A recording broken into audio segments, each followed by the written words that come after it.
Hello everyone and welcome back to a new video. In this video, I'm gonna show you guys how you can connect wireless Apple CarPlay on your Toyota Corolla. So if you guys want to learn how to do it, just follow the steps that I'm gonna show you. So the first thing that you need to do, guys, is go here on the right of your steering wheel. Here you're going to find your screen. So I'm going to give you guys a closer look on the screen like this. And then all you need to do, guys, is go here to music. And then once you're here in music, just go ahead and click on Bluetooth settings. And then you can add a device or connect to your device.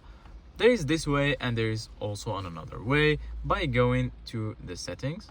And then once you're here in the settings, you're going to find personal infos, Bluetooth and devices, general, and so on. Go ahead and click on the second option, Bluetooth and devices. And then here you're going to find manage devices. You can add or remove devices. If you want to add your device, if it's not already added, just click on add on another device. And then all you need to do, guys, is follow the steps right here. Select the Bluetooth on your mobile device and then just select Toyota Corolla, and then you're gonna be good to go. Thank you guys for watching. See you guys in the next video.